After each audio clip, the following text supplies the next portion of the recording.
Viewers, आज हम हाजिर हो रहे हैं पिटमैन शॉर्टहैंड के न्यू लेसन के साथ। इसमें हम पढ़ेंगे H upward and down word के रूल्स एंड रेगुलेशंस। अगर आप एच अपवर्ड डाउनवर्ड के रूल्स एंड रेगुलेशंस को समझना चाहते हैं तो हमारी ये वीडियो एंड तक जरूर देखें। Viewers, H upward and downward के रूल्स बहुत ही आसान है। सिर्फ 3 रूल्स पिटमैन बुक में शुरू में दिए गए हैं, आज हम उनको एक्सप्लेन करेंगे। पहला रूल है, अगर इंग्लिश का लफ्ज ऐसा हो जिसमें सिर्फ एक ही कंसोनेंट एच हो तो उस सूरत में हम एच को डाउनवर्ड लिखते हैं। जैसा कि एग्जांपल मैंने लिखी है, ही, एच और ई, ही।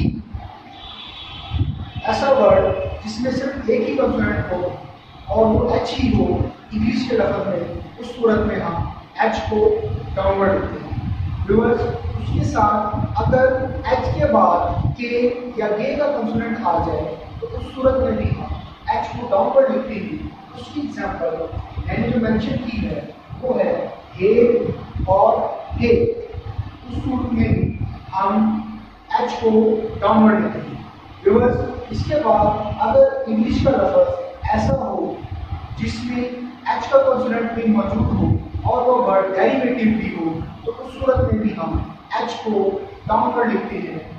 फॉर एग्जांपल, जैसे हाईली है, this is the derivative word of high. Derivative का व्यूअर्स मतलब ये होता है कि जो वर्ड किसी और वर्ड से माखूज किया गया हो उसे हम डेरिवेटिव कहते हैं। अगर ऐसा वर्ड हो जो कि इसमें एच का कंसोनेंट भी शामिल हो और वो वर्ड डेरिवेटिव भी हो तो उस सूरत में भी हम एच को डाउनवर्ड लिखते हैं। उसकी एग्जांपल्स हाईली के अलावा हाईरेक है, हाईले है। ऐसे वर्ड्स को भी हम डाउनवर्ड लिखते हैं। उसके अलावा तमाम प्रकार सूत्रों में एच को अपवर्ड लिखा जाता है। उसकी एक एग्जांपल हैप्पी है, होप है। इन सूत्रों में भी हम एच को अपवर्ड लिखते हैं। व्यूअर्स, इसके अलावा एच के बुक में, पिटमैन बुक में आगे मजीद रूल्स भी दिए गए हैं, वो हम आगे फर्दर लेसन में पढ़ेंगे। इसके अलावा अगर आपने शॉर्टहैंड के हमारे प्रीवियस लेक्चर्स को नहीं देखा है तो आप हमारे चैनल पर जाकर प्रीवियस लेक्चर्स को भी देख सकते हैं। हमारे वीडियोस को लाइक करें, सब्सक्राइब करें, हमारे चैनल को प्रमोट करें। अब तक के लिए इतना ही। अल्लाह हाफ़िज़।